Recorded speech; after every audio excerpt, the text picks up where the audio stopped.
Welcome, everybody. Thank you all for being here. This is the 24-hour Bible study, Life's podcast, VIDEOCAST with SUJATA and Coach Les. And SUJATA is the author of a book, Against All Odds, No Retakes, No Manuals, Real Life Lessons by SUJATA, who has accumulated a wealth of experience during her life, leading to insights and knowledge that cannot be coached or taught in a class. She is a mother, a wife, a journalist, a consultant, an activist, a leader, and businesswoman domestically and internationally. In sharing her story, SUJATA strives to provide readers of all backgrounds in any part of the world with real-life examples on how to deal with the unpredictable nature of everyday life. And we have this amazing opportunity to do a podcast together. And Wednesday and yesterday, we started a conversation about commitment. And just to kind of fire up and get us all excited about what we're up to in the world of commitment,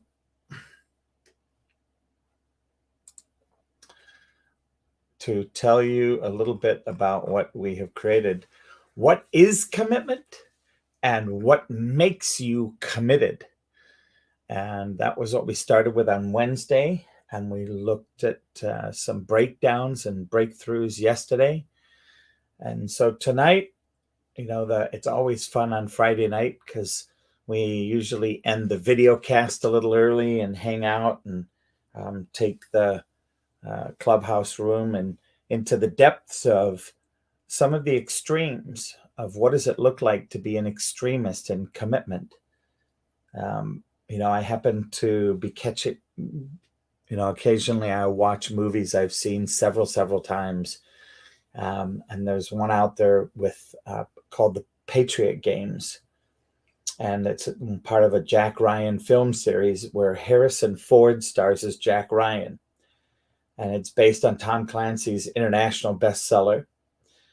And it has to do with a small faction of breakaway from the Irish Republican Army that went rogue. And Harrison Ford as Jack Ryan comes in to save the day against a bombing they were trying to do on a member of the royal family.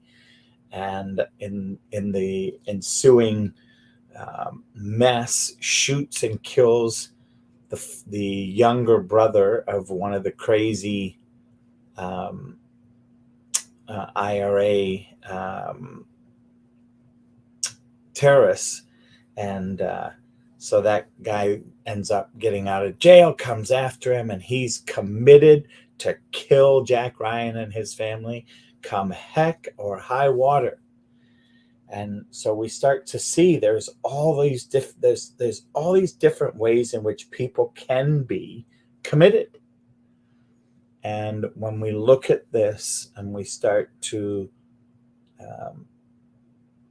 see that there's in the world out there, there are people that get into these commitments that are radical. They get an idea in their head, and it beats and goes against all reason. And their commitment to me then becomes the pursuit of a crazy terroristic view. And they go outside of law, outside of logic, outside of anything and everything to prove a point. Some would say, wow, they are really committed. Then there would be people that would say, they ought to be committed. And so tonight, I want to take a look and see in some of the sharing that we do and some of the conversation, to look and see what do we know about some commitments out there that went sideways, where the integrity of their commitment took a left-hand turn, and no longer were they interested in following moral or ethical laws. Moral or ethical laws. So with that, I'm going to pass the mic to Sujata, and then we'll just kind of get a refresher started here and see how people are listening to what we're saying, and see what they think. So with that, I pass the mic to Sujata. Wow, you already summed up the whole session so beautifully. So it's difficult to even know where to start. Um, yes, there is a commitment which can be negative and positive. All the negative commitments that you said happens all the time, and there are large numbers of people who actually follow the negative ones, and very few people actually follow the positive ones, because it is to do with your mindset, it's to do with your thought process. And sometimes doing the wrong thing seems to be easier to people than follow a conscience and do the right thing. And that's what I see every day in my life. So if you want to slander somebody's character by doing character assassination, you want to harass somebody, you want to make a systematic approach to destroy a person's credibility in an organization or in a family or in the community, oh, you would get lots of people following you in your commitment, and also you would be going the extra mile to do it. Whereas if it's a positive thing where you uplift a person and where you do something good, which builds somebody's life or somebody's moment, somehow it becomes very difficult for people to do it. And I still keep wondering why. So I'll rest my case here for the moment. And with that, we'll take the mic over to Sister Jeanette. I've been thinking, I think I got sidetracked because I love Tom Clancy books, and they're just, I can read them in one night because I can't put them down. I was trying to think of many commitments or things that people do. There are so many. I mean, right now, because of some of the things I get asked in my advocacy work. So a lot of things are political, and you know what happens when you talk politics, right? So I'm gonna have to hear some more discussion right now while I try to come up with something that's really good. So I'm still processing. So I'm going to pass the mic back to you and continue thinking about it. It is a good topic, Coach, by the way. It's just that I just finished something and I was still processing. So I'm going to pass the mic to you. Awesome. Well, thank you. And I'm going to pass the mic over to Michelle so we can get at least a little something out of Michelle. Hi, Michelle. Hi, Coach. This is a good topic. It's a very, very good topic. You're right.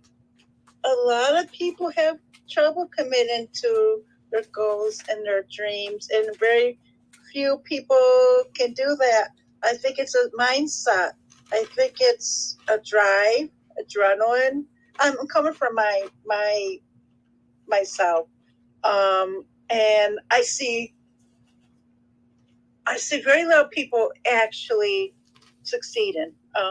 Sad to say, I think more now, maybe the pandemic, maybe I know some people who have bad backgrounds and they just can't get over it. I know two people that are in a state of their minds where there's no purpose, there's nothing I can do, there's nothing. I'm just useless. And it's like a repetition. For you to be committed, you need self-esteem, you need drive, you need to change your mind. I like when Jeanette said that it's your mind, it's your thoughts, it's how to defeat the negative thoughts. A lot of people do not know how to defeat. Being committed to something is saying, I can do this, I will do this. It's a promise. A commitment to me is a promise. You don't let yourself down. Your word, your word is something, means something to you. I mean, I'm going to do this. I'm going to get this job, but it's okay to fail because it's going to give you that drive to do more. And I think your failures are successful. I want to know more too, Coach. I'm processing this just as much as everyone in here, but it's an awesome topic. Oh, this is a good one, Coach. I want to say thank you. And yeah, when I hear more, I like to elaborate more later on during the show.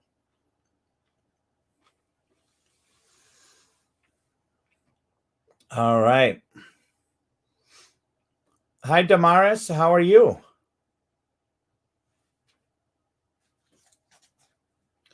Damaris, it looks like this. There you Hi, go. how are you?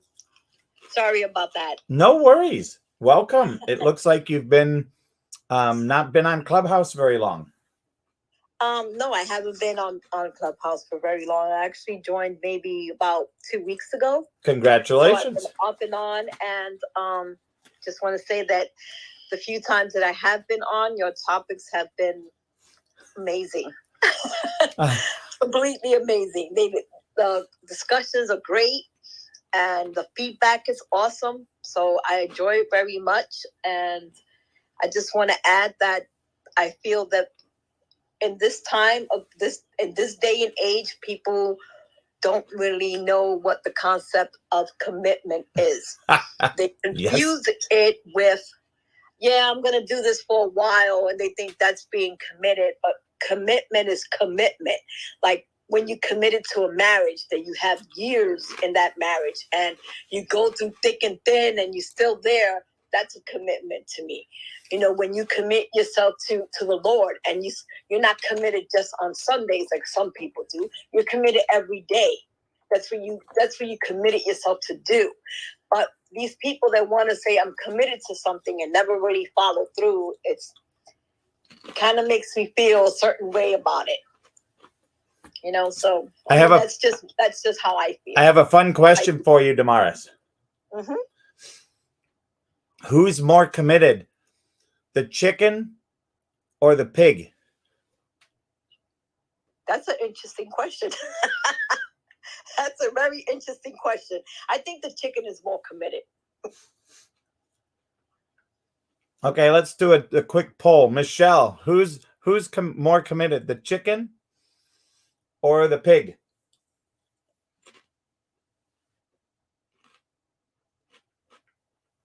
Uh-oh. A chicken. Chicken. Okay, why? I was having trouble with my mic. Yeah, the chicken, I think. That's a hard question. Sujata, what do you think? I don't know. All right, Damaris. Or no, Henry. I see Henry. Yes. Who's more committed, the chicken or the pig? Okay, I don't understand. Committed to what? Give me an example. Beautiful. So if we're talking, that was you hit the nail on the head, sir, and I thank you so much. Because the chicken has two levels of commitment. The chicken could produce an egg where the chicken is just a bystander. Or the chicken could be chicken breast, chicken wing, and then the chicken is as committed as the pig. Because to get bacon or pork chops, the pig is really committed. So you asked a great question, Henry. Thank you so much it was awesome. If I'd have known you and planted it, I don't think it could have been any better. Yeah, thank you. You're welcome, brother.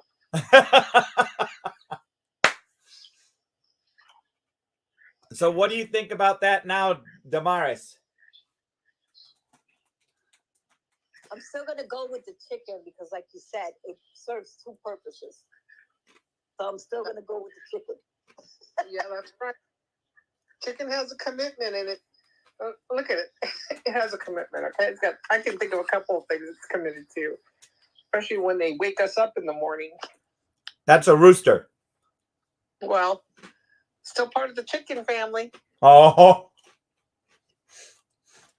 Cock-a-doodle-doo. I agree. And I asked about a chicken.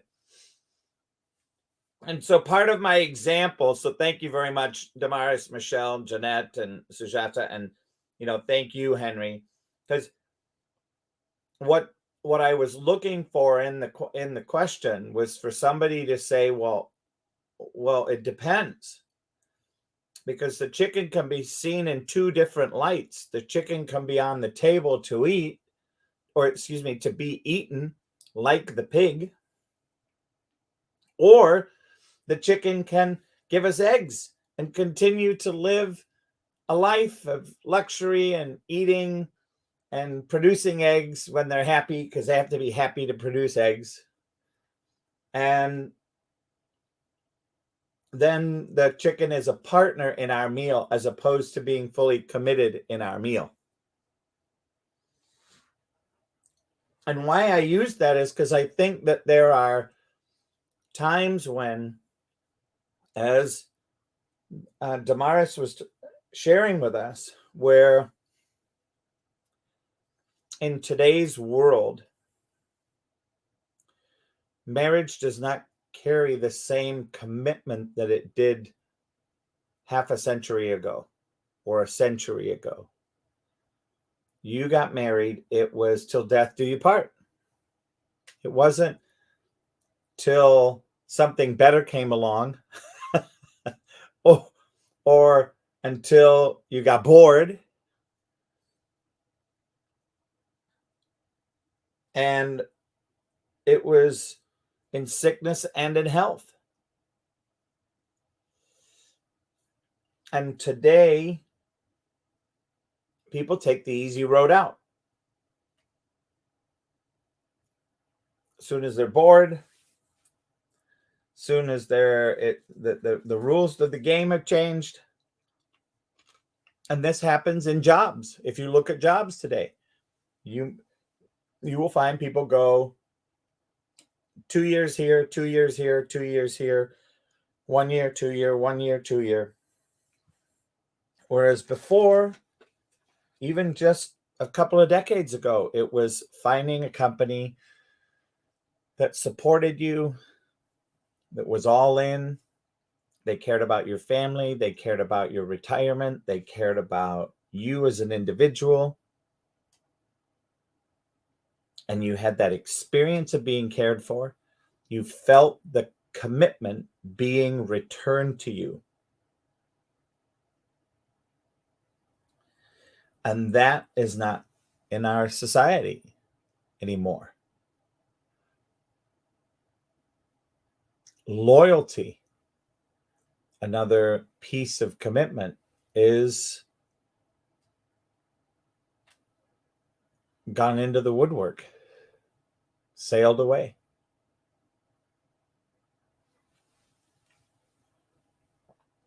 When we look at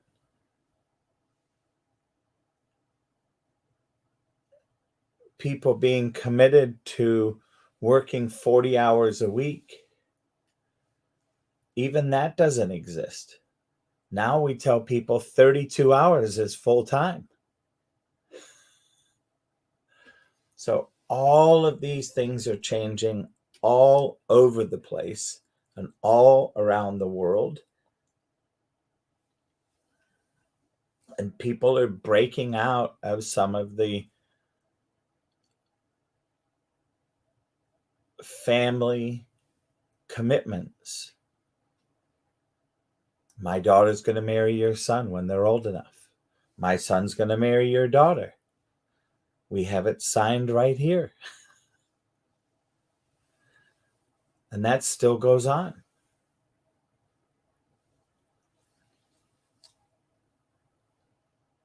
So I'm going to pass the mic to Sujata. Sujata, what do you think about my little twist on commitment with the pig and the chicken and with marriage?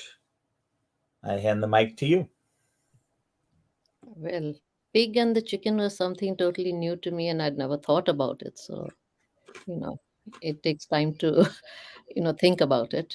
Whereas marriage and the job thing, I really like because, you stick around in a company which looks after you, which you said that commitment actually gives, if there's a mutual commitment, then it gives you a sense of belonging.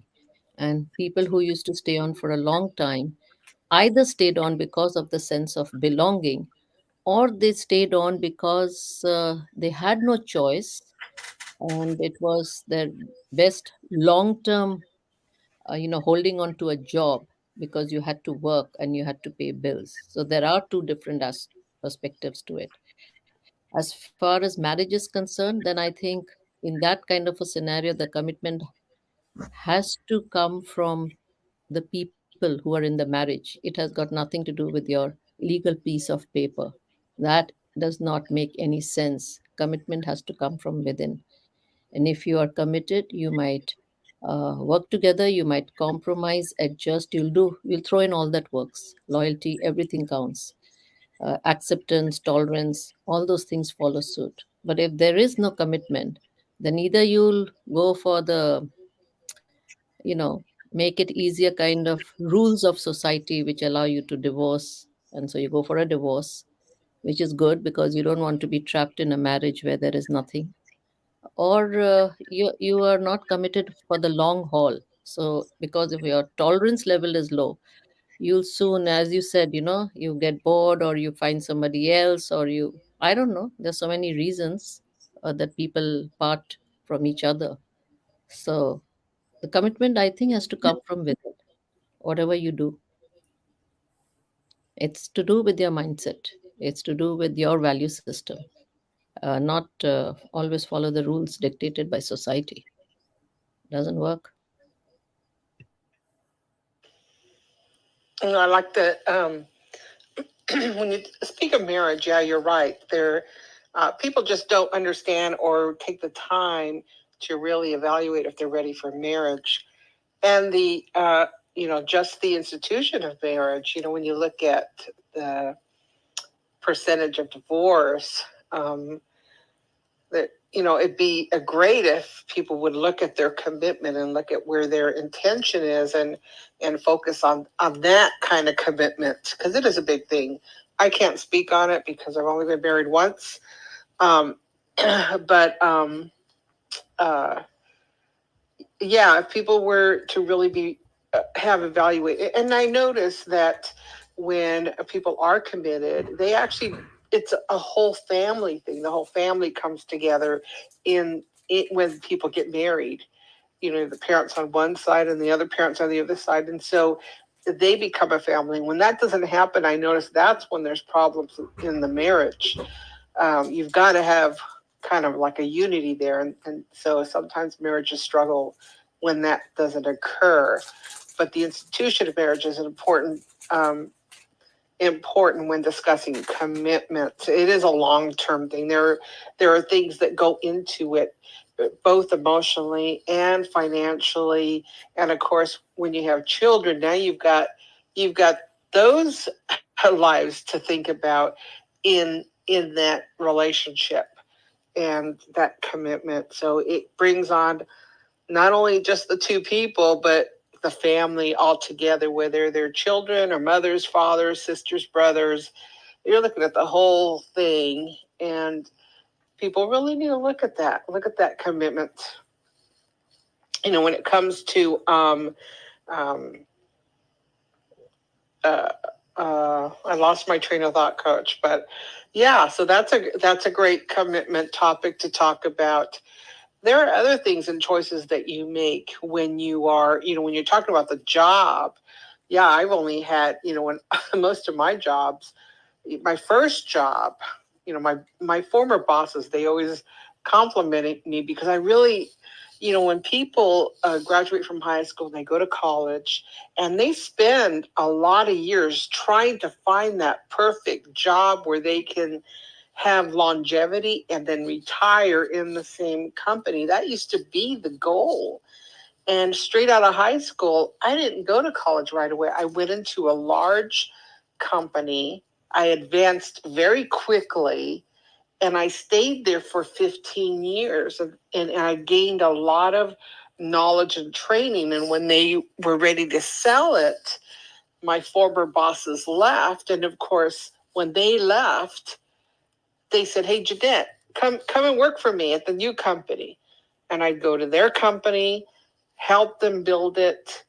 And 2 years later, they say, "Hey, this other company they could really use you and it'll be more money for you." So, me being, the person in the family that took care of the family, of course, I'm going to look for the opportunities because it means I can help my family more. And that's basically what you do when you're the breadwinner. You want to take care of your family. You set your goals. And so I had that opportunity. And because of that, I was like a project person or a project team member. And plus I had an operation and accounting background that gave it a big plus. So my jobs were 2 years. Spending 15 plus years at a company, committed to it, but then they weren't committed to me. And as I got these projects to work on, when I tried to work for a company, saying, I really want to settle down and be at a company for a while, they didn't tell me they only wanted me short term because they were getting ready to downsize. They just needed to clean things up, downsize. So they bring me in knowing my experience, but not tell me that they were going to downsize. So sometimes they would just look what they needed in the employee, but really had no commitment to keeping you long term. Because as you know, when companies downsize, typically it's last in, first out. And so I always had opportunities. It didn't matter to me, except I was looking for companies to have the longevity, and they were looking to bring me in to help clean up. And then, of course, I would be out of a job. But, it all worked out because I had a lot of experience, with all the different companies and projects that I worked on. Yes, it used to be companies, they would invest in their employees because they wanted you to work a long time, but that doesn't exist anymore, does it? Not really. There's no more pensions. There's 401k, but we know that, that doesn't prepare you for retirement, not like the pension did. Fortunately, I have a pension. I have 2. That's a big plus. But for most people, if they don't know how to invest their money, the 401k, if you look at the history of it, it was intended to get the middle class into the stock market, so, and of course, did they teach the middle class to learn the stock market and how to invest? No. All you knew is you just gave your percentage for your 401k, and when you retired, you thought you'd have enough money. And most times it isn't. So, but yeah, companies, they don't commit anymore to hire you and keep you long term. Right away, because when you start seeking ways to learn and grow in a company, and you ask the question, "Hey, I want to do this growth. Will you invest in that for me?" And when they tell you no, you need to start looking for a job, because if they tell you no, if like you're getting a degree and they say, "No, we don't want to pay for that," you're short term. The minute a company doesn't invest in you. So even companies don't commit to their employees anymore. So the best thing for you to do is commit to yourselves when it comes to employment. Commit to your goals and make sure you are using them to your advantage to get the most experience so that you can continually grow. Maybe at some point have your own company, because you're going to, you try to learn as much as you can. So sometimes the commitment will change in what your goals are based upon. So yeah, I have talked to many companies when they look at resumes and they're interviewing, they say, well, they haven't been here for more than 2 years. And I just look at them and say, it doesn't matter anymore. Look at what they've gained wherever they've been, because 2 years is the average for people that are working in a job now. 2 years. So what matters is, what are their references? What's their education? What's their background? What's their proficiencies? And the reference will say it all. I have great references. They call my former bosses, and one of them especially, oh my gosh, I'm just like, she told you what? Because you thought I was, she gives me great references. So, those are what's important. And if you want a commitment, you need to say that. Coach, you're a communication coach. The company wants to ask them the question, ask them the important question. How, when they ask you that, where do you see yourself in 5 years? Say, well, where do you see me in 5 years? Ask that question. Let them tell you and commit to that as well. I'll leave it there. I'll open it back up. Thank you, Coach. I'll turn it back to you. This is Jeanette. I'm complete. Awesome. Thank you so much. Well, I'm about to share a little reading from a book. This Essentialism, the Disciplined Pursuit of Less. LESS.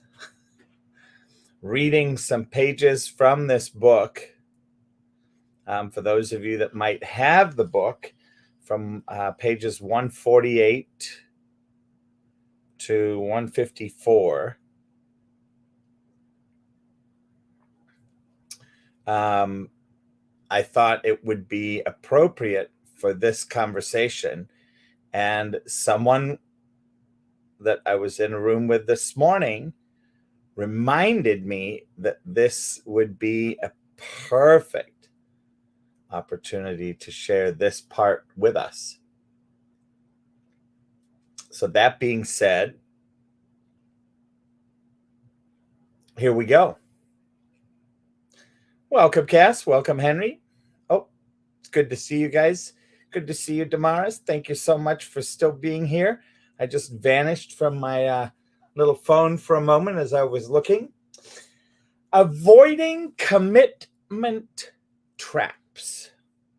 Beware of the endowment effect. A sense of ownership is a powerful thing. As the saying goes, nobody in the history of the world has washed their hire car. This is because of something called the endowment effect. Our tendency to undervalue things that aren't ours and to overvalue things because we already own them. In one study demonstrating the power of the endowment effect, the Nobel Prize winning researcher Daniel Kahneman and colleagues randomly gave coffee mugs to only half the subjects in an experiment. The first group was asked how much they would be willing to sell their mug for, while the second group was asked what they would be willing to pay for it.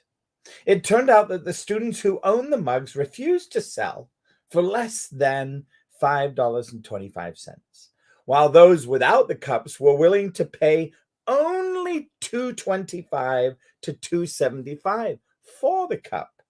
The mere fact of ownership, in other words, caused the mug owners to value the objects more highly, made them less willing to part with them. Sorry, I'm still not sure about that. Sorry, my Siri watch picked up and jumped in. I love it, Coach. I can't make this. She is listening. She's listening to you. I can't make this stuff up. I promise. In your own life, I'm sure you could think of items that seem to be more valuable the moment you think about giving them away. Think of a book on your shelf you haven't read in years, or a kitchen appliance still sitting in the box, or the sweater that you got from Aunt Mildred but never wore. Whether or not you got any use or enjoyment out of them, subconsciously, the very fact that they are yours makes you value them more highly than you would if they didn't belong to you. Unfortunately, we have this bias when it comes to non-essential activities as well as belongings. The project that isn't getting anywhere at work seems that much more critical when we're the team leader on it. The commitment to volunteer at the local cake sale becomes harder to get out of when we're the one who put the fundraiser together. When we feel we own an activity, it becomes harder to uncommit. Nevertheless, here is a useful tip. Pretend you don't own it yet. Tom Stafford describes a simple antidote to the endowment effect. Instead of asking, how much do I value this item? We should ask, if I did not own this item, how much would I pay to obtain it? We can do the same for opportunities and commitment. Don't ask, how will I feel if I miss out on this opportunity? But rather, if I did not have this opportunity, how much would I be willing to sacrifice in order to obtain it?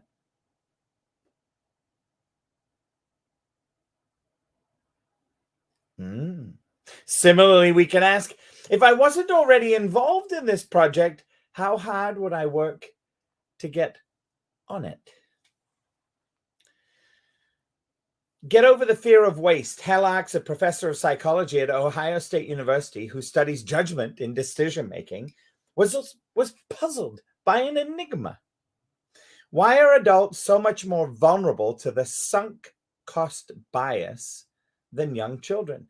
The answer, he believes, is a lifetime of exposure to the don't waste rule. So that by the time we are adults, we are trained to avoid appearing wasteful, even to ourselves.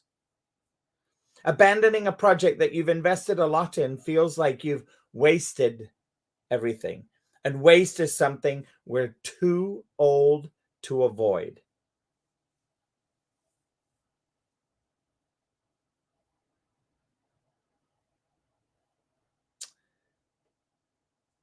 To illustrate this, he gave the following scenario to a group of participants. Assume you spent $100 on a ticket for a weekend ski trip to Michigan.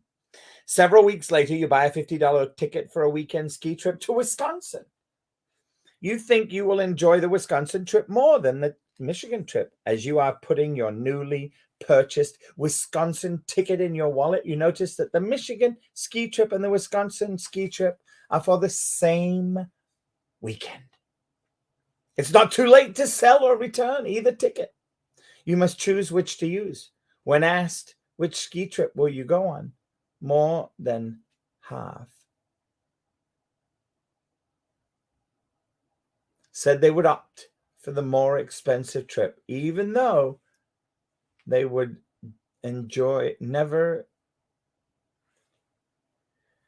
They would opt for the more expensive one, even though they would enjoy it less. Their faulty reasoning was that using the cheaper ticket would be wasting more money than using the expensive ticket.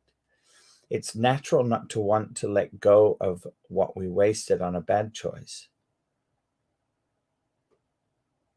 But when we don't, we doom ourselves to keep wasting even more.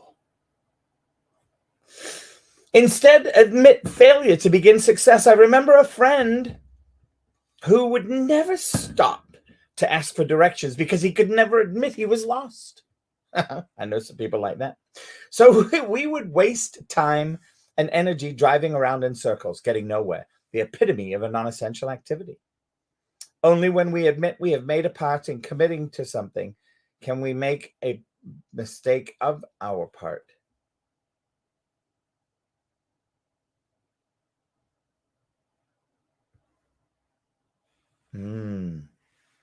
Only when we admit we've made a mistake in committing to something can we make a mistake, can we make the mistake a part of our past? When we remain in denial, on the other hand, we continue to circle pointlessly. There should be no shame in admitting to a mistake. After all, we really are only admitting that we are now wiser now than we were once. Stop trying to force a fit.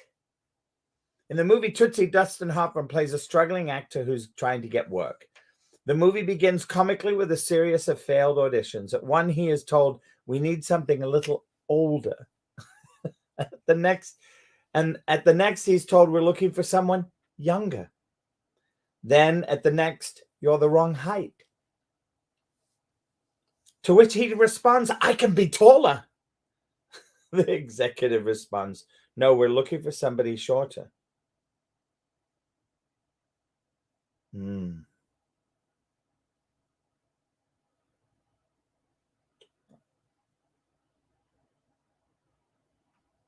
All right.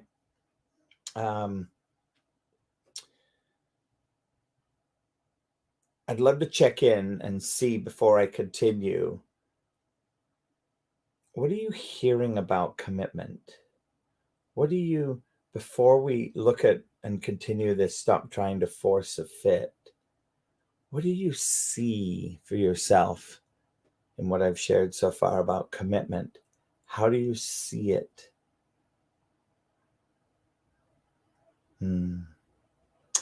Go ahead, Sujata. The way I look at it is that we make bad choices and then we are in denial, or we don't want to admit it's been a mistake. So we are committed to uphold that bad decision, rather than make amends or put it in the past or learn from the mistake and not repeat it, because this will only make us repeat things since it's a process going forward.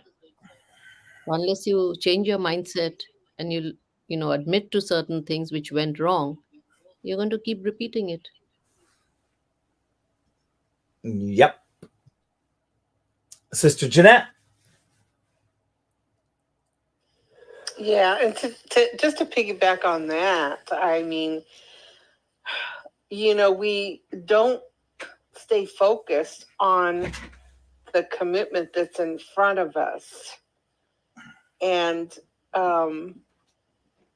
we just treat it haphazardly. The commitments that we do involve ourselves in, rather than really applying well thought out questions, asking good questions, and just being bold enough to say no. When we know we shouldn't commit to something, just say no and be bold. It's okay to say no and choose the ones that we know we want to commit to. That's what I'm hearing. People are committing to things they don't want to, but they're not bold enough to say no. So that's what I'm hearing. Thank you, Coach. This is Jeanette. I'm complete.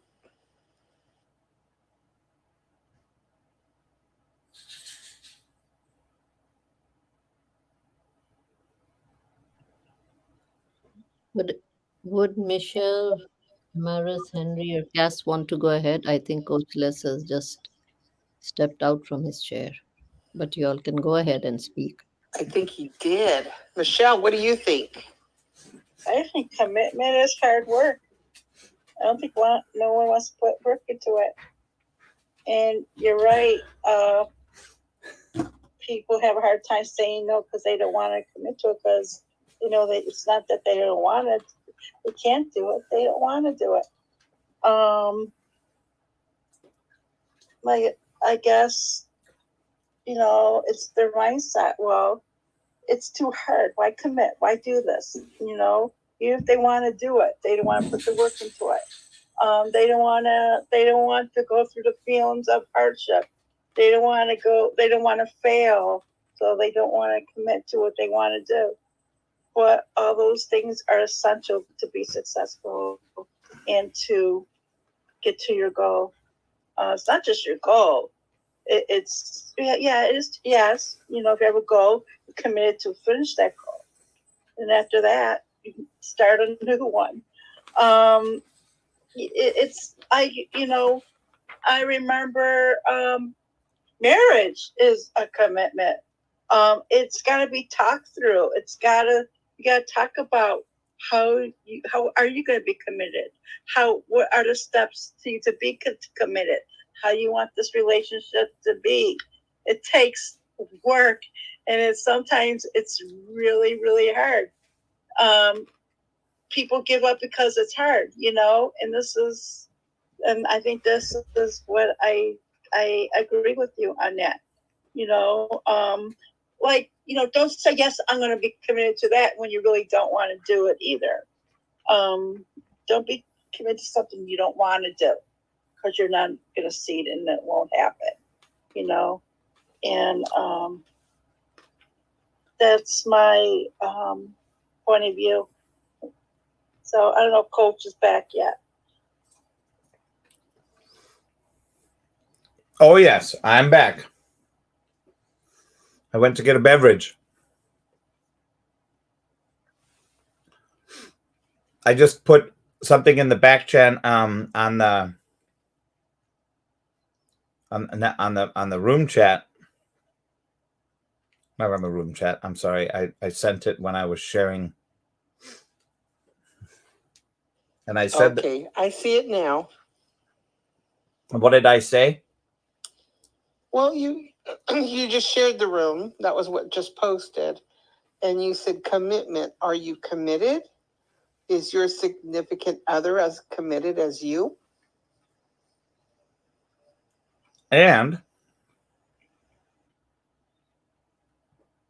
I also looked at another way of saying it. When I went into the hallway, I said, are commitments essential?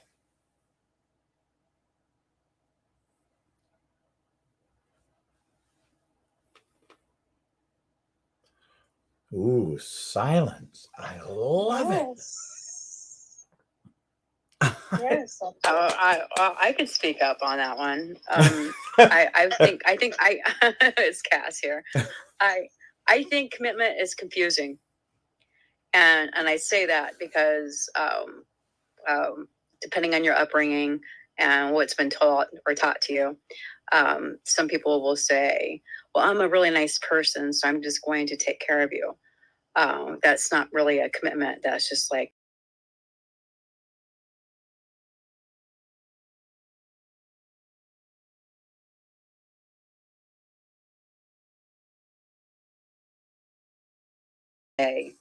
stay through thick and thin, through everything. And even if the time frame is supposed to be like 1 year and then it turns into 10 years literally, we still stay.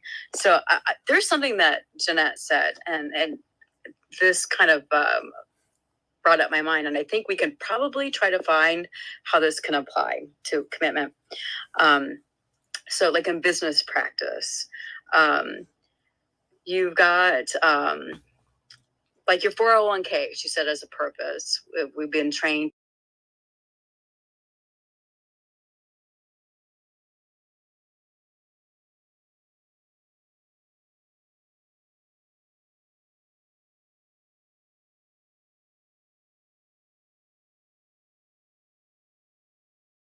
Then they win and you're the sucker behind the phone.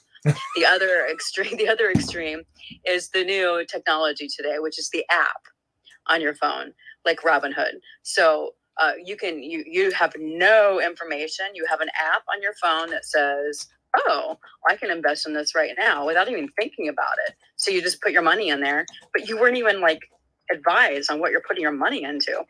And if we look back at the Bible, money is talked about the most in the Bible. So when it comes to commitment, where is your money? Where is your investment? Are you using it wisely?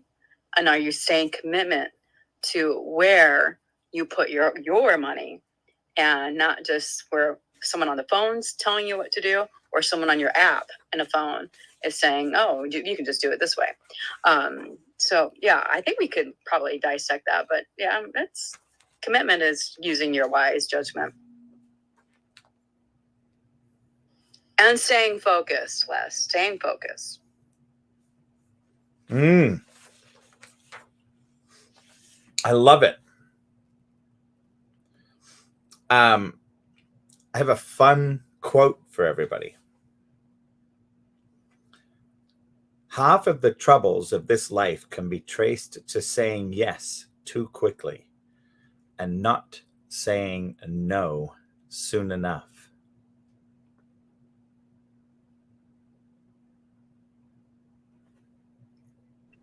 I agree 100%.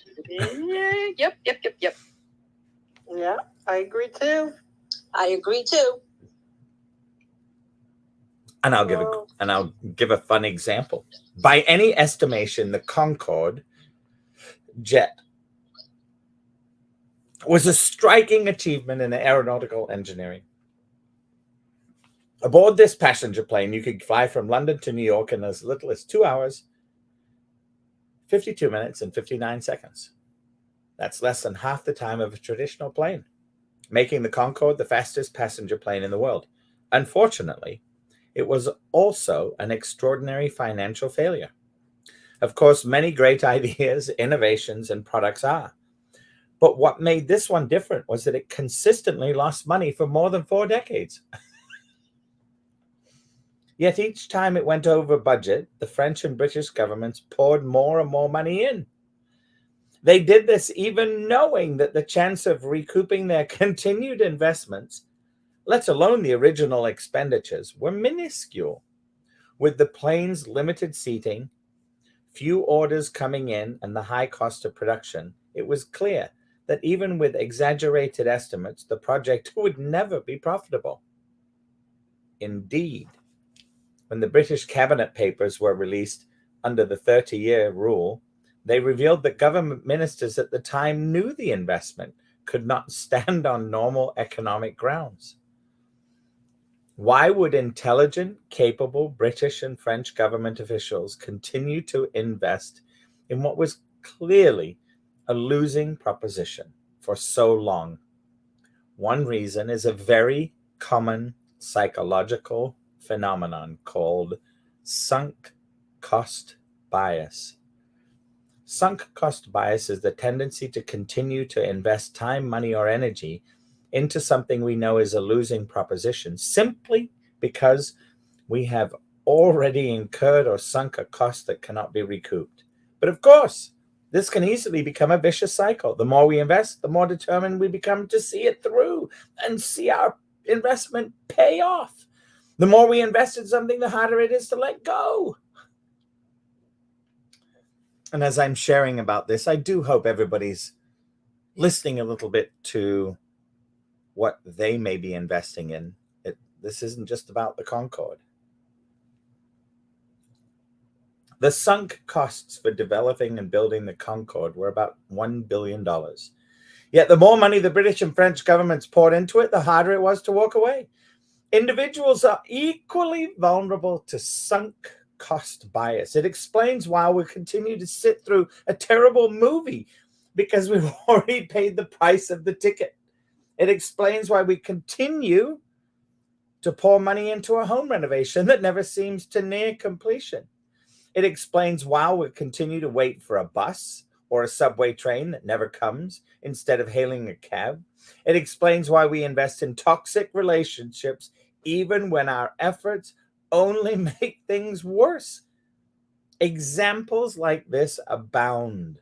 Consider the somewhat bizarre story of an American named Henry Gribham, who recently spent his entire life savings, $2,600 in total, and a carnival game at the end.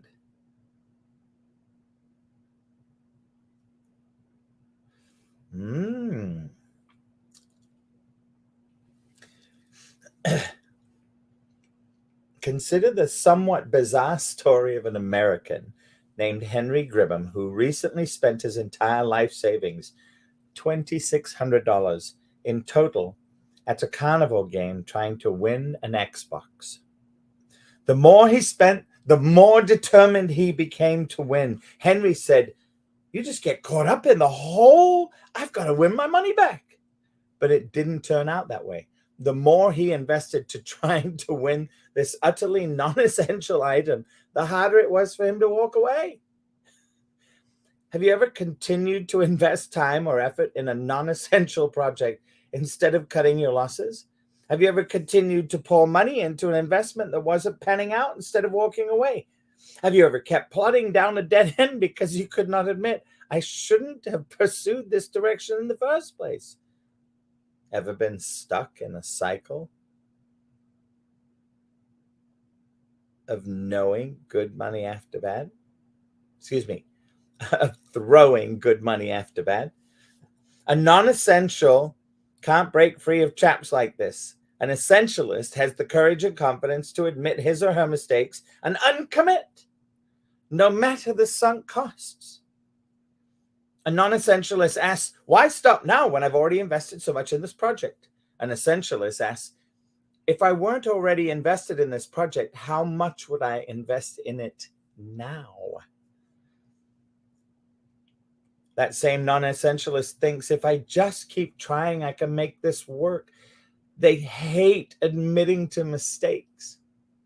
The essentialist will think after his investment, what else could I do with this time or money if I pulled the plug right now?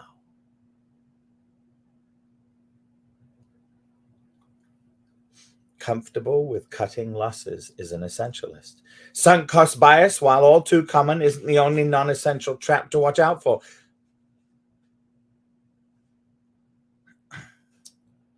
Remember that.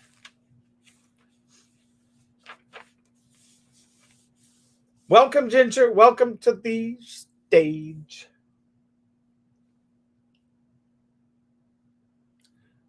Welcome, Mary. Welcome, Prince. Come on up.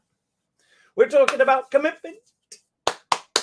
We're talking about what is commitment, what makes you committed. We're talking about the extremes of commitment. We're talking about, are commitments essential?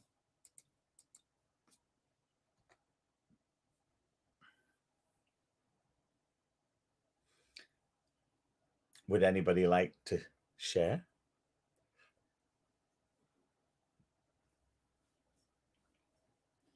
I already spoke. So I know.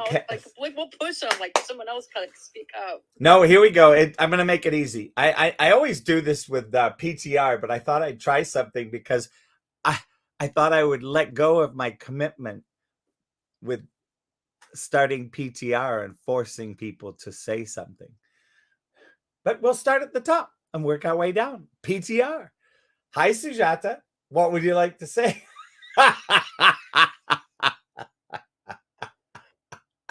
I love that. You should see the look. You are going, Yes. all of you are going to have to go to social media. You really do enjoy pulling my leg, and it's not that it makes me any taller. Okay. So, well, I have very little to say on it because I have always termed this investing money into bad things and not admitting and keeping on doing things is like penny-wise pound foolish. I mean, that guy who was trying to buy an Xbox and he was putting in money by putting in all that money, he could have bought the Xbox, I think, long back by just buying it, right? I mean, Yeah. so for me, it doesn't make sense. I mean, common sense is that if you have suffered a loss, you recognize it. Okay, it was a bad decision, bad mistake, but we don't need to compound it. You know, I mean, for what? For your ego, for your satisfaction, or you just don't want to admit that it was a wrong thing, whatever it is.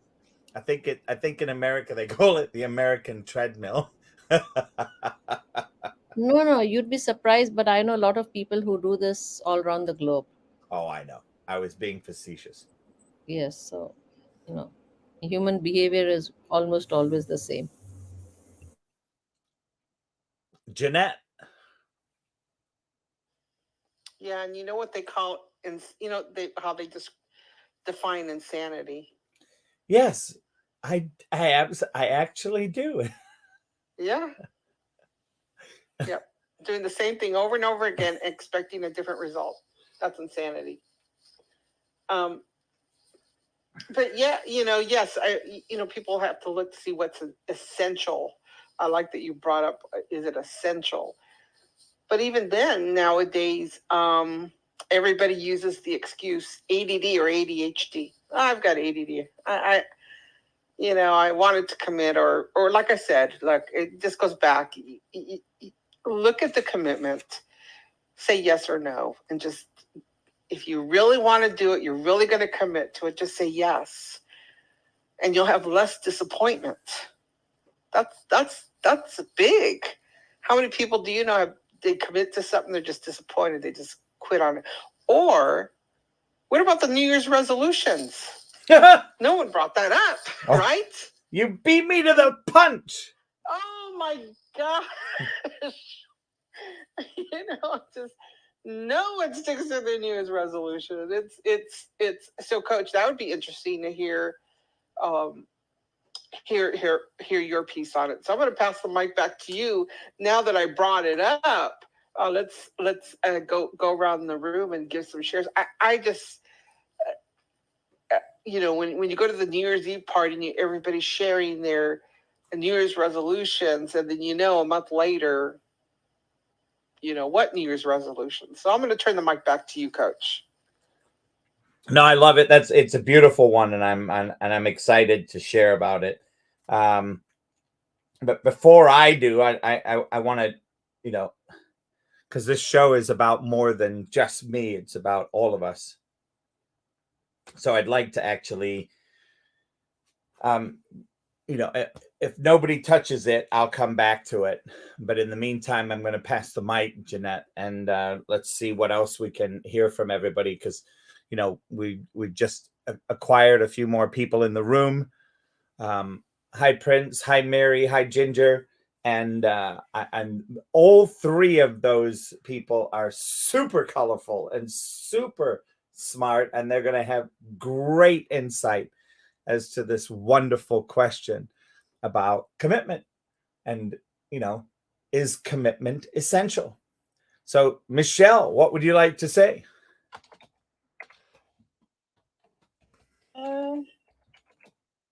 I can come back to you if you want.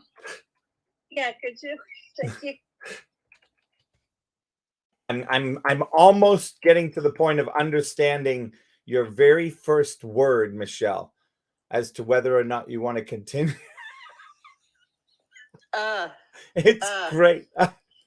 No, just the way she said. She's very consistent. As soon as I give it, as soon as I give her the option, she'll sit back, and she does it with such dignity. It's excellent. Damaris, come on, bring it. Hi, everybody. So I think commitment is essential. Commitment is complicated, and it takes being invested and working on it. And the reason why I feel that way is because if you don't have commitment, where will we be today? We need to have people that are committed to their professions, committed to helping people, committed to doing things the right way. Because if not, this world will be in chaos. Not that we're not in chaos today, because we totally are. I mean, that's beyond sane, but we are in chaos. And I don't care what anybody thinks about that. This world is chaotic nowadays. That's just the way it is. So we got to live with it. I'm committed to the chaos. That's all I have to say. I'm passing it on. I love it. Damaris, I am looking forward to having fun with you in the rooms. I'm looking forward to it too. Oh, Henry, sir.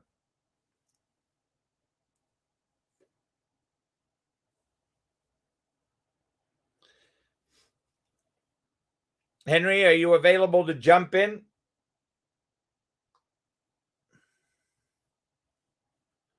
Uh-oh, maybe we put him to sleep. All right, Cass, do you want to say anything else? Yeah, I'm just gonna, we talked about money and how money is tied to commitment. And we know the path that's gonna go down. What is the root, right? Mhm. What is the root? So you have to be careful about what tree you're in. But I love the quote, and I'm gonna use this if you don't mind. I love this quote, Damaris. I'm committed to the chaos because I think that's how we get out of the root of the shoot. See, I said shoot. We get out of the shoot. So that's awesome. I'm going to use that quote. I'm committed to the chaos. By all means, use it. I like Jeanette's look at Jeanette's new GIF, chaos order. Chaos order. I love it. I love it. I love it. No, Coach, I have something on my mind. We should be teaching our children commitment. That's what we're lacking. Here's the thing, though, Michelle. Remember, and you've seen me talk about this, right? On my circles. Do we, if we're teaching them, are we demonstrating it, or are we just holding it up like a picture or a book saying these are the principles of commitment? By the way, don't watch us. Yeah, do as I say, not as I do.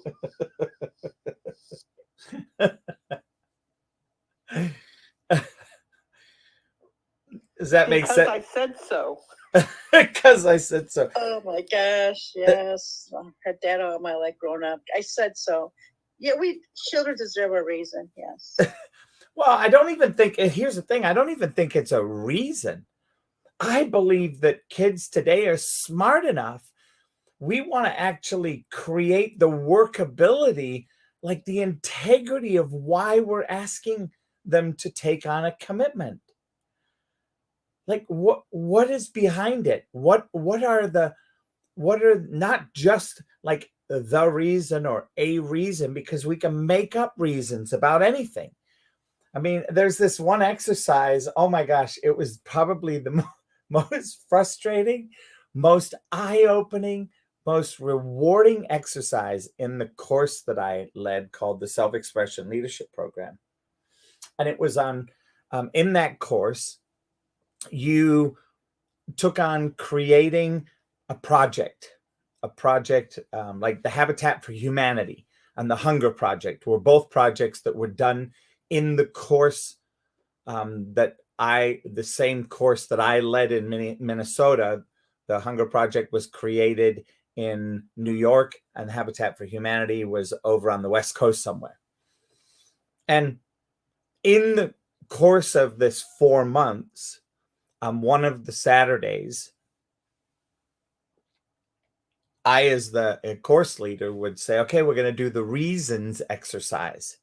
And this exercise was so monotonous the first time I did it until I understood what it was doing. And they would say, why are you doing your project? And you'd write a reason. And then they go, okay, if you were really, really, really, really, really wealthy, what would be a reason that you're doing your project? If you were really, really, really, really poor, what would be a reason that you're doing your project? If you had just lost your mom and dad the day before, what would be the reason you're doing your project? And is there a reason for your project? So all of this, and the exercise goes on for 5 minutes. If you were talking to a homeless person at the side of the street, what would you tell them the reason for your project? If you were talking to a billionaire on Wall Street, what would you tell them your reason was for doing your project? If you were talking to a nun at a convent, what would you tell the nun? If you were talking to Queen Elizabeth II, what would you tell her? And the reasons go on, and literally it is 5 minutes long.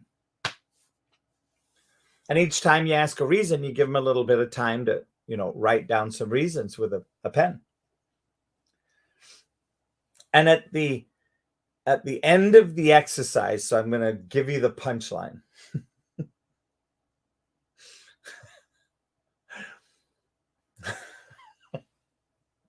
I know this is really cruel. Here I am giving you the punchline. We're listening. Reasons are all made up. If you don't like the reason, make up another one.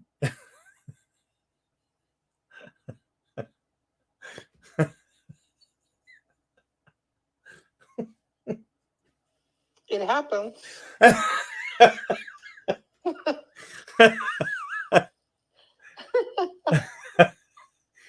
Sujata is not liking me at the moment with her body language.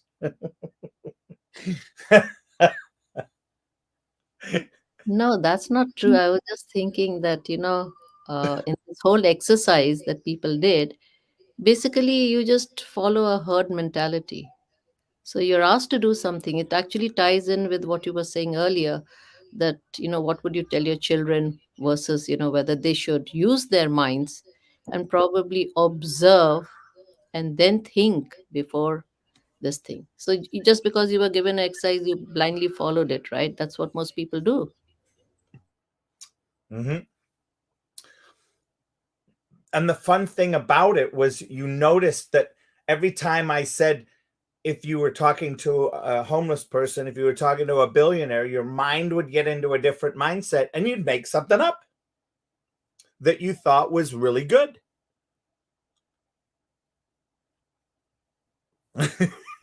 Ginger put a giraffe head that's chewing. Oh my goodness gracious. That's herd mentality. Oh my goodness. All right. Well, so let's do something a little radical. Let's go right down to the bottom and do PTR in reverse. Prince, how are you, sir?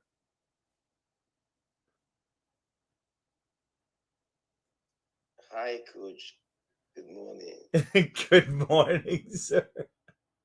I just couldn't sleep till morning. I just had to wake up at past 3, and I turned out the clubhouse, and lo and behold, there was Coach SUJATA and the rest. So I said, let me tune in to see what's there to listen to what's happening. I'm happy about the subject of discuss this morning because I have been committed a lot of times. Commitment, sometimes I actually had to learn about this the hard way. And oftentimes you realize that you just test the water with 2 feet, and then you realize that it's not very easy to jump out. Commitment is what everyone does. We all do, because we all get committed one way or the other, oftentimes not really thinking through the project or the process. You realize that when it comes to commitment, we are committed one way or the other, knowingly, unknowingly, consciously, unconsciously. Because at the end of the day, commitment revolves with humanity. And you cannot say you don't have to be committed. Sometimes you can be committed to a good cause, and on the other hand, a good cause you committed yesterday, because of the value system and the people you committed within the cause, you realize that the good cause stand by. And realizing the time to actually say no or pull out could be the game changer. So sometimes you look at the indices and know when to say no to a certain commitment you want to say yes. And I also understand that, like, a project, I've been on this space since 2014, and that's a process of having to put my people through, and I started to create a foundation. The foundation, I am from Akwa Ibom in Nigeria, one of the minority states, and the issues surrounding the minority states is always agitating. We always try to agitate, try to get you right. We produce the oil that is, Nigeria is the highest producer of oil, or one of the producers of oil in Africa. My state actually does a production of over 30% or 45% of the oil, and the aviation fuel is gotten from my place. Yet we don't have access roads. We don't have electricity, that's power. We don't have potable water. The environment is just messed up because of oil exploration, gas flaring, and the rest of them. And my parents and people before me weren't committed to this cause. And for that reason, having come through knowing what I should do at the time, I came up with the Appointment Community Organization, wherein our people have been divided along political, ethnic, and religious borderlines. So I got committed, and I've been committed since 2014. And recently, people are now beginning to see that commitment actually pays off. My commitment is paying off somehow, as people are beginning to really think, what is it about this young man? What is it about him that I should listen to? So we came up with the summit twice, sponsored directly by myself and my company, and maybe my family. And that's commitment. I am an embodiment of commitment because I understand that sometimes you have to stay long enough for one to notice you. You must be persistent and consistent in that which you are committed so that you will be able to make the impact. The deputy governor of my state sent a representative to my summit last year, and this year we are hosting the governorship debate. So we'll be able to get the government accountable. That's about commitment. So I can speak about commitment a different way. I have also been committed to causes that have been quite big, and I realize that sometimes you trace your steps when it is good, because no matter how far along you stay on the wrong direction, you can never get to the right destination. Thank you very much, Coach. Oh, you're very welcome, Prince. Thank you. Thank you very much. And with that, I pass the mic to Mary. Boy, I just hear a lot of laughing. I know I haven't been here very long. I came in, but it's so good to hear people laugh, you know. We're very serious in the morning in our Bible study. So I've been listening to everyone just, share, about, just different things everyone was sharing. We all have different, I guess we can say, ways that we want to, train up a child. And, I'm still a child. Sometimes I feel like I'm a work in progress every day, but I try to do my best. And commitment is really, really, friends, family, that's like trust. I mean, when you try or you say, if you don't quit, you just keep doing it. If that's that commitment, Of course, if it's life or death or something pops up, then you just can't, and of course they'll understand. But I'm one of those kind of people that if I have a commitment and something comes up, I'm going to screenshot the doctor appointment and send it to you just to show you. I just always feel like I don't want anyone to think that I'm just backing out at the last. I don't like to ever have something pop up right in the middle of my commitment, So yeah, I think commitment is very important, and long-term relationships. If people can trust you with your work, and just being a friend and just being there, you're going to have a whole lot of friends, and lots of people that can count on you and depend on you. And I'll end my mic. Thank you. All right, and with that, we're going to go to Ginger.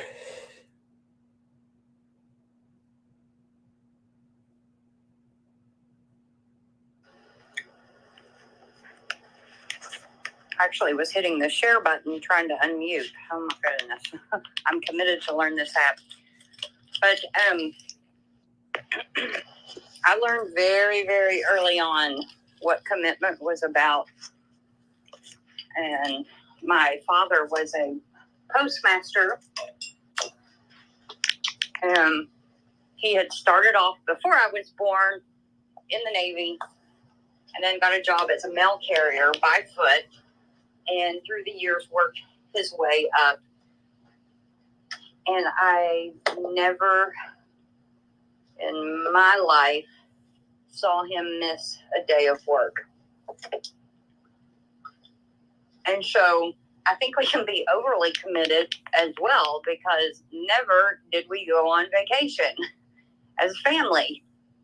I've never seen anyone work so hard and have such strong work ethic as he did.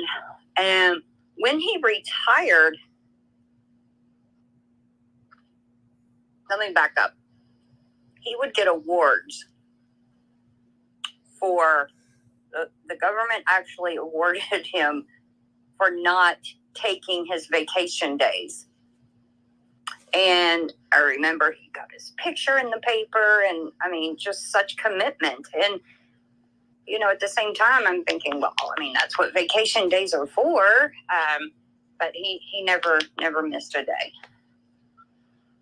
And I think that's what I know that's what I carried on when I joined the military. And what the gentleman was saying was kind of careful what you commit yourself to, because sometimes you just can't back out.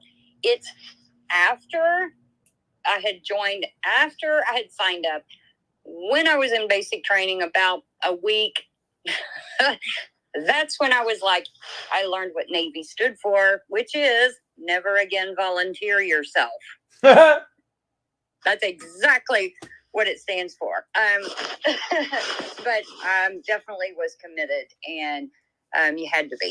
And but before that, I had actually worked at a gym and worked there for the free membership. And I just surrounded myself with the people that were coming in the super early in the morning and just getting in a routine. And so I was 100% committed to physical fitness. And of course, I'm showing my age, but that's about the time the Rocky movie came out. And man, I was watching him up on those steps, just like everybody, and drinking those raw eggs. And so I started doing that as well. And I would get up at 5 o'clock in the morning. I would jump rope, and then I'd come in, and I literally would crack open the eggs and drink them just because Rocky did. I didn't know what it was doing for me. But then I would get on my bicycle, and I did all of this before 6 a.m. And I was done with my routine. So I definitely understand commitment. And like I said, you just have to kind of be careful, because I think when we set the bar so high at what we're committed to, it's hard to find things sometimes that even compares to that. So I am a little more cautious when I step in and make that commitment. But when I do, it's 100%. Because when I was in the military and basic training, I saw so many people who quit, who wanted to quit and couldn't quit. You know, I didn't want to be one of those people. And I just have to say that at the end of the training, I'm just very proud. We ended up being the smallest graduating group that had graduated, because we had some really tough company commanders, extremely tough. And I just want to share this, because we would have those physical fitness competitions, and literally when we won, you know, we went back to the barracks and we were told, you know, we're ready to celebrate. And we get back, we're worn out, we're exhausted. And then here come the company commanders, and it was push the barracks back. And we had to go through physical intense training, and then they just threw the flags down on the ground after we were finished. So it's essentially, we got punished for winning and being the best, because once you win, it's time to keep going on to the next thing. There's no time to celebrate those wins. So yeah, that's my stance on commitment. But when I do say I'm going to do something, I can be 100%, a little, sometimes too much. That's my share. Thank you so much, Ginger. Appreciate you. And with that, we go to Henry. Are you there, Henry?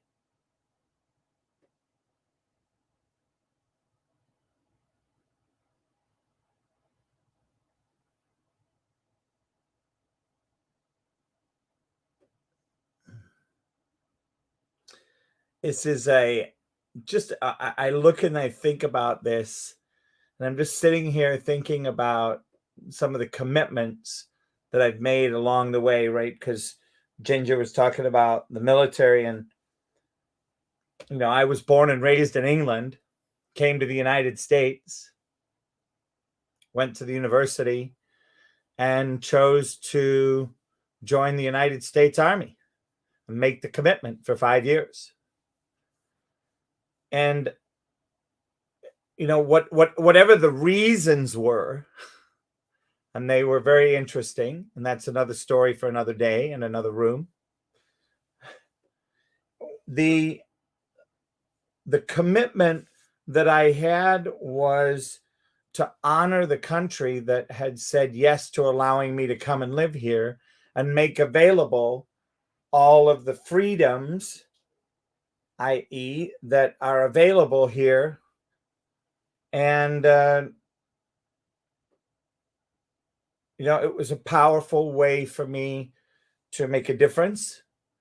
It was a powerful way for me to share my love for the country.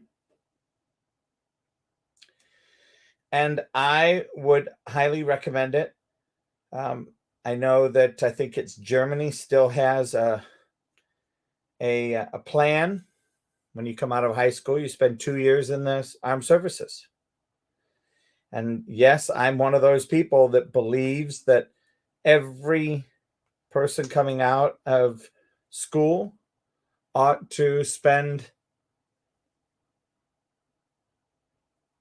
2 years in the military, supporting the country they live at. And there are many jobs, so none of them have to be, they can be, washing dishes and, all the way up to a general. So it doesn't have to be something specific. I think my intention, at least from my point of view, and we'll be able to discuss this later, is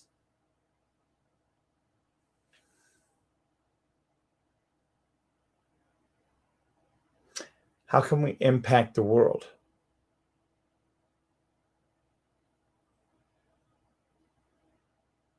Yeah.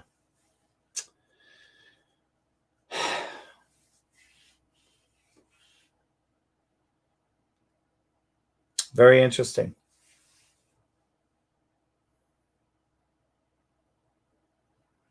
All right.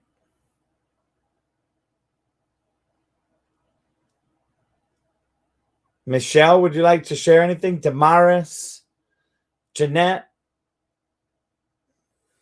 I do, Coach. Okay. I was just thinking about commitments, what we're talking about.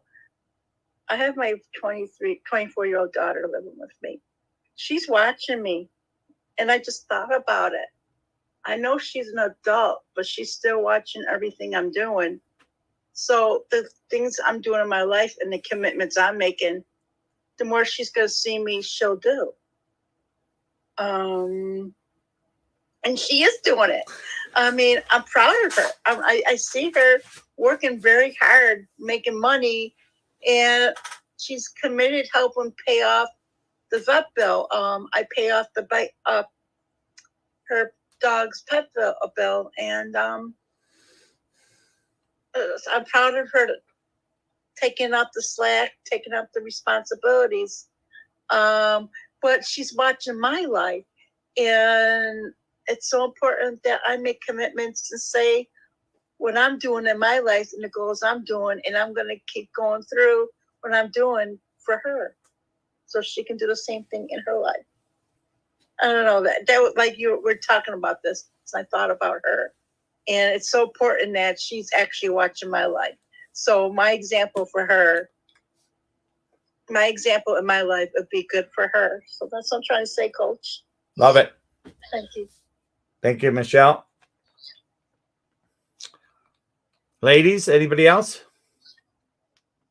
Hi, Hello. So just to piggyback on what Ginger was saying, I think it's important as a parent for you to show positive commitments to your children. And I say that because my dad was a very hardworking individual. He's now retired, and my dad has never in his life collected unemployment. And I think that says a lot about the type of person he is. And he taught us that through hard work and commitment, you can get ahead in life. And that's what I think has made me successful in my life, because I've gotten a good education. I'm committed to my jobs. I've always been in a job for more than 7 years. And that's unheard of in this day and age. I'm going on 13 years in the current job that I'm in now. And I hear people of my age, and I hear that they jumping around from job to job. Not that that's a bad thing. Sometimes, the situation calls for you to do that. But I think stability and commitment are so important in people's lives. It helps you form a safe environment. It gives you a sense of belonging. It gives you assurance. It gives you confidence. And I think it's almost like, to me, it's almost like the key to success. So that's all I wanted to share. Thanks. Wonderful. Thank you. Jeanette or Ginger, any final comments? None here, Coach. Ginger, how about you? Nope. I said it all, and I'm getting ready to go to bed. Awesome. Well, before you go, Ginger, just in front of God and everybody, I just want to say congratulations on your achievement on Friday. Thank you.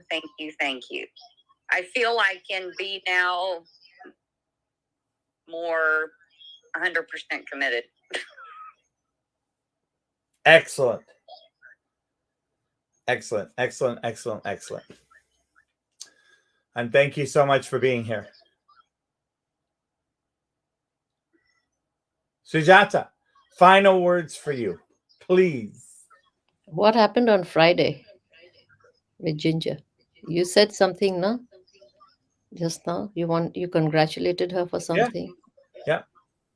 You'll have to back channel her. Okay.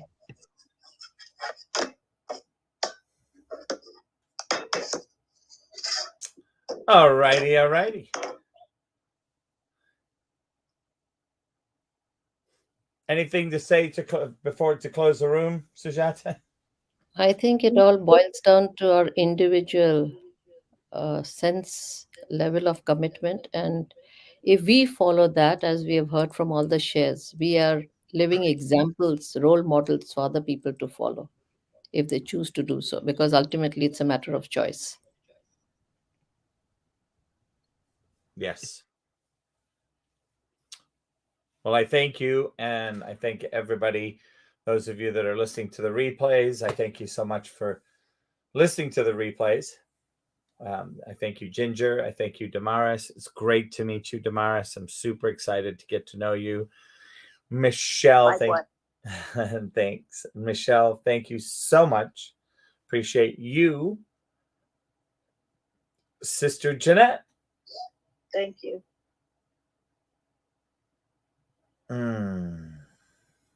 Make sure we all follow Damaris. She just joined Clubhouse. Welcome. I just followed you. We build up your followers. Thank you. Yeah, I'm going to go. I've got to figure out how to get rid of some baggage so that I can follow you, because I'm full. When you hit 5K, you can't follow anymore. They gotta change that. I think so too. No, I have to rephrase it. They have to commit to that.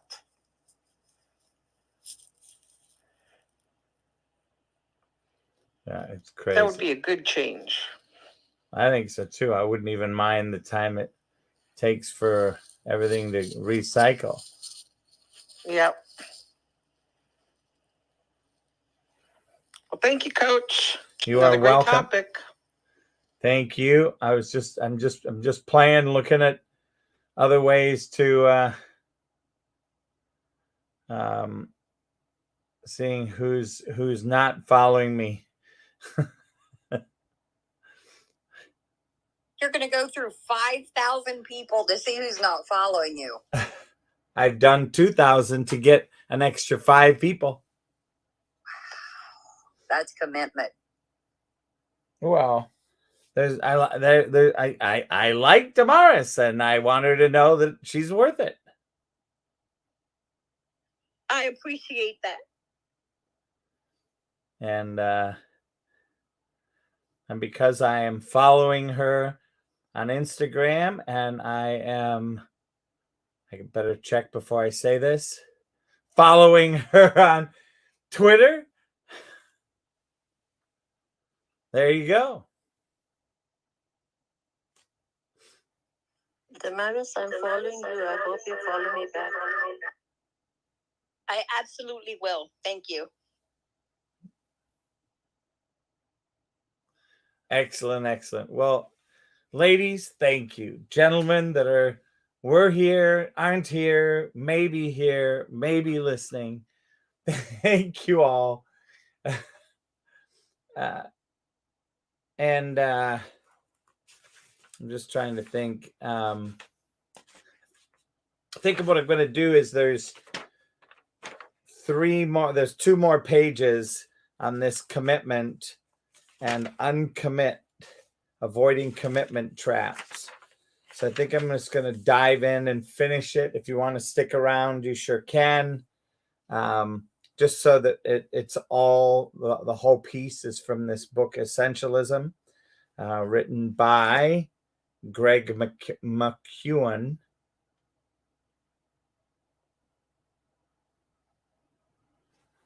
And so stick around, brush your teeth, get ready. It'll just take me a couple minutes to dive into these last few pages, and then I'll come up and close the room. Stop trying to force a fit. In the movie Tootsie, Dustin Hoffman plays a struggling actor who is trying to get work. The movie begins comically with a series of failed auditions. At one, he is told, "We need someone a little older." At the next, he's told, "We're looking someone a little younger." Then at the next, "You're the wrong height," to which he responds, "I can be taller." The executive responds, "No, we're looking for someone shorter." Hoffman's character explains, "Look, I don't have to be this tall. See, I'm wearing lifts. I can be shorter." But the executive also insists, "I know, but we're looking for somebody different." Still persistent, the would-be actor pushes back again. "I can be different. The point is that we often act like Dustin Hoffman's character by trying too hard to be something we're not. Whether in our personal or professional lives, it is all too tempting to force something that is simply a mismatch. The solution? Get a neutral second opinion. When we get so emotionally hung up on trying to force something that is not the right fit, we can often benefit from a sounding board, someone who is not emotionally involved in the situation and unaffected by...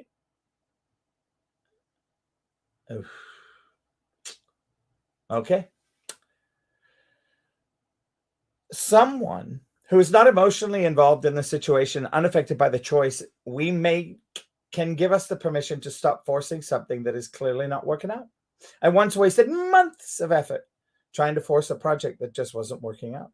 Looking back, the more I put into it, the worse I thought.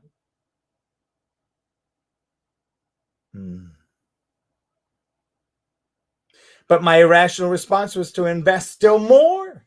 I thought, I can make this work. I did not want to accept I'd been wasting my effort. I finally shared my frustration with a friend who had the advantage of being emotionally removed from the project. Someone who wasn't burdened with the sunk costs and could evaluate my decisions with some perspective. After listening to me, he said, "You're not married to this." And with those simple words, I was liberated to stop investing in a non-essential. Be aware of the status quo bias, the tendency to continue doing something simply because we have always done it, sometimes called the status quo bias. I once worked at a company that used an employee evaluation system that seemed to be so woefully outdated that I became curious about how long it had been.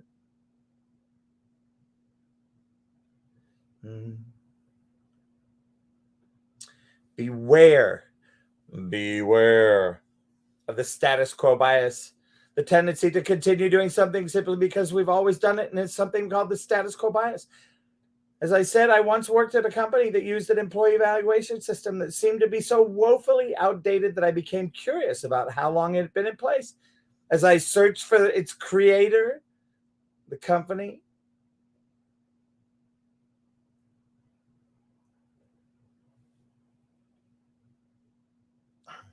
I found that nobody up to and including the long-standing head of HR knew of its origin. More shocking still, in the 10 years she had been at the company, nobody had once questioned the system. It's all too easy to blindly accept and not bother to question commitments simply because they've already been established. One cure for the status quo bias is borrowed from the world of accounting. Apply zero-based budgeting. Typically, when accountants allocate a husband,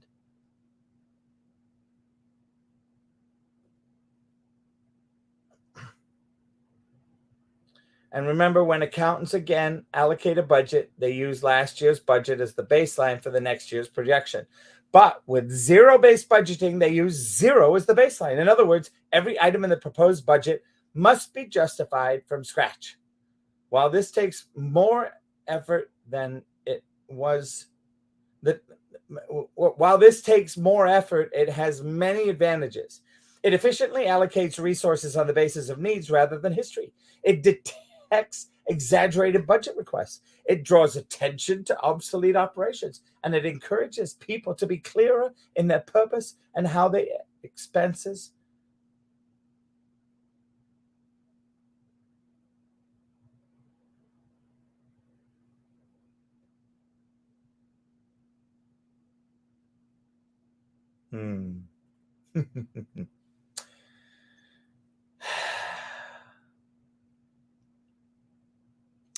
As I said, one cure for the status quo bias is borrowed from the world of accounting, one of my favorite. Just kidding. Apply zero-based budgeting. Typically, when accountants allocate a budget, they use last year's budget as the baseline for the next year's projection.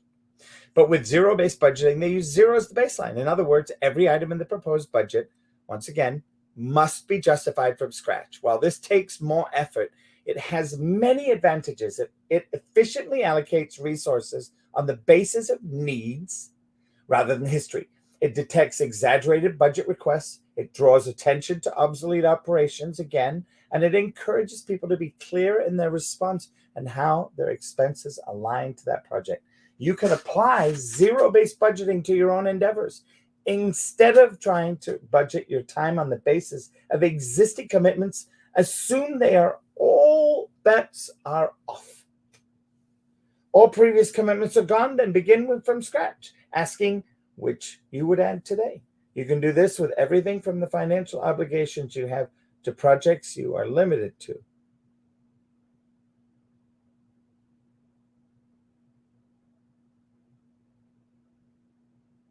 Even relationships you're in.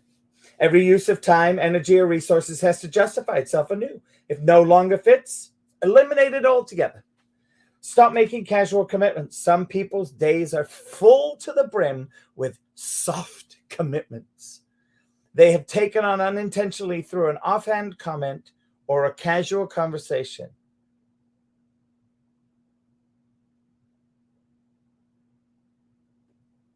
That they had somewhere with someone. You know the kind that I mean? You're chatting with your neighbor about her work in the PTA, your colleague about a new initiative she's heading, or your friend about a new restaurant he wants to try. And before you know it, boom, you're committed. From now on, pause before you speak. It might sound obvious, but pausing for just 5 seconds before offering your services can greatly reduce the possibility of making a commitment that'll regret before the words. That sounds great. I'd love to fly out of your mouth. Ask yourself, is this essential? If you've already made a casual commitment you're regretting,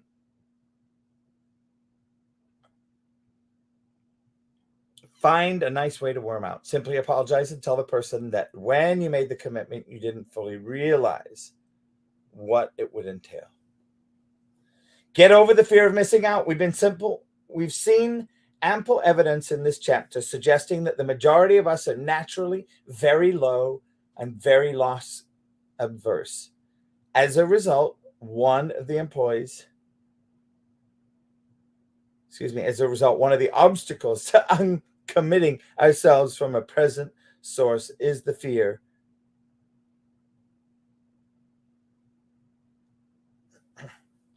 to fight this fear. Run a reverse pilot. One of the ideas that has grown popular in business circles in recent years is prototyping. Building a prototype or a large-scale model allows companies to test run an idea or product without making a huge investment up front. Exactly.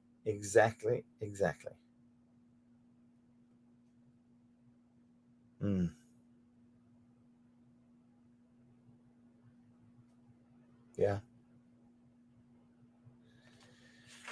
All right. Well, I think looks like that's about it. Hope you enjoyed this. Essentialism, the disciplined pursuit of less. Anything for anybody else?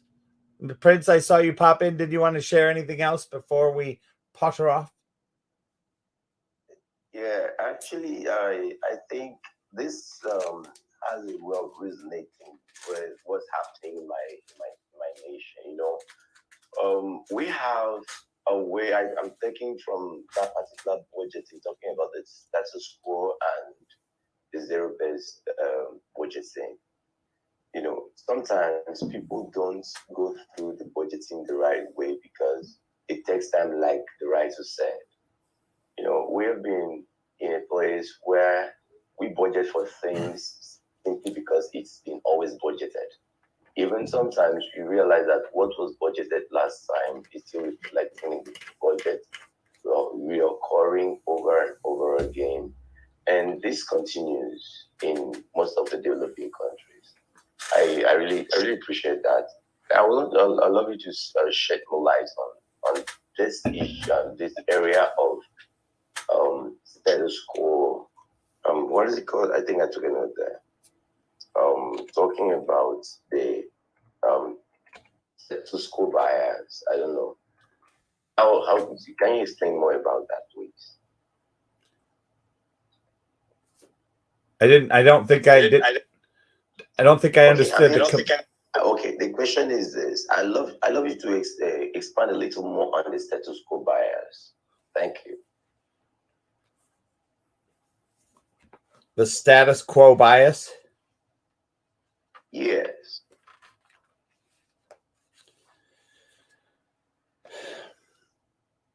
So the status quo bias is something that we've always done, and we continue to do it simply because we've always been doing it, right? So it's biased in this conversation about commitments because it's the status quo. We've done it, we continue to do it, and we're going to continue to do it no matter what.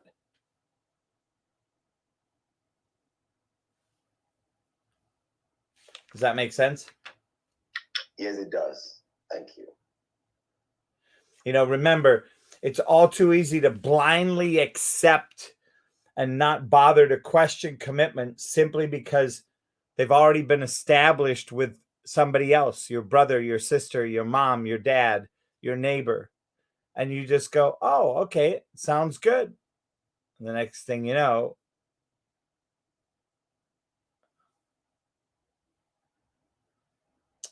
does that make sense? Yes, yes. Jeanette, anything to add to that? Sujata? Nothing to add, Coach. Nothing except that commitment actually requires a lot of hard work.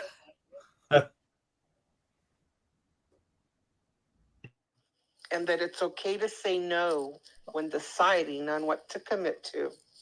Exactly.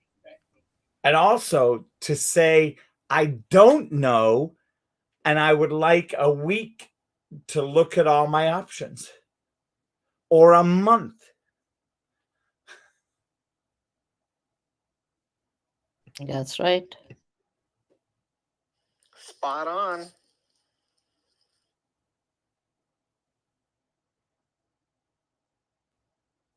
Prince, you're clapping. Yeah, I am actually taking some values out of this conversation. Well, good. That makes Sujata very happy. That means that we did our job. It's a great job, Coach. You know, when it comes to commitment, sometimes we've been committed, like I said, and oftentimes we don't take time to evaluate it before we commit. We've been committed at different times to some causes that we sometimes look back and regret, and we have put in too much, let go. And letting go sometimes always look like a part of us being cut off. I remember in 2014 when I had to drop from the Lions Clubs International. It happened that I couldn't bear it anymore. I was in Lions Club since 2008, and up to 2014 I'd grown to being president, region director, and the rest. But I realized I was in the cause blindly, and then oftentimes committed people are people that are mostly used. For some people who are selfish, we use them for their selfish interest and only their own selfish interest. And when you get to understand that you're being used, not because you're valuable, not because they're interested in what you do, not because they're interested in how you do it, but they're interested in the fact that you are available at their core. And when they call you, you are always there. I gave up so much to be in that organization, and I realized that much of my time was being spent in a cause that I shouldn't have committed. So I took a step backward, and I started to evaluate my contribution and the time committed, and realized that it was actually to the service of the community, which is my calling. I realized I needed to serve, but having to serve under the administration that never appreciated, never understood what was indeed the value of my commitment. I stepped back, and everyone started calling back because they missed the service, not my person. So I realized that sometimes when you're in a place you committed, people get to value your commitment and only value you to the extent of your commitment. And it's normal in life anyway, that people will only value to the extent of your commitment. Sometimes people should do extra or know more, care more about who you are, because it is who you are that you bring to bear when you are committed to a cause. And when you're committed to a wrong cause or to a good cause with the wrong people, it is wrong. In a cycle, when there is one wrong, I realize that one wrong could actually spoil a good intention. So it's always very important to evaluate before being committed. And that's what I appreciate about the value I'm getting this morning. I think it's worth the week. Awesome, Prince. And Damaris, you're gonna love this. There's actually the chicken and the pig. There's a fable. The business fable of the chicken and the pig is about commitment to a project or a cause. When producing a dish made of eggs with ham or bacon, the pig provides the ham or bacon, which requires his or her sacrifice. And the chicken provides the eggs, which are not difficult to produce. Thus, the pig is really committed to that dish. quote unquote, has skin in the game, quote unquote.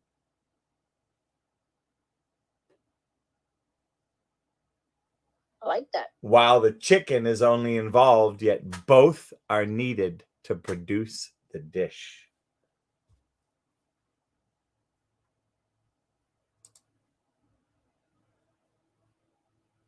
Well, I think it's okay to be committed, but you also have to be smart enough to know when to let go.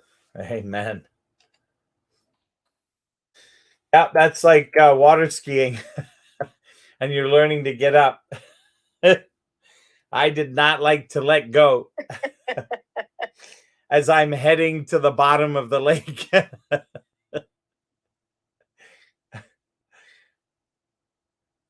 Yeah, that was fun.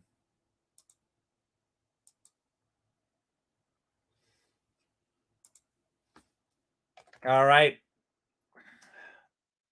Any comments, questions, or anything else before we do our favorite thing and say chip, chip, cheerio? And there's a room starting on Bible study and in 30 minutes that I highly recommend. Jeanette, it's the word, the word in the word, I believe, correct?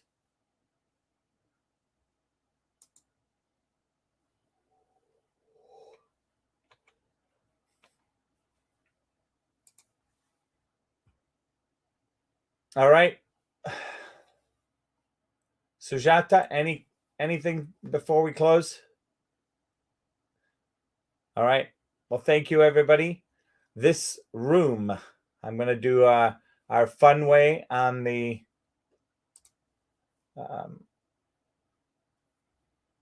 video, and you'll get to hear a little fun music.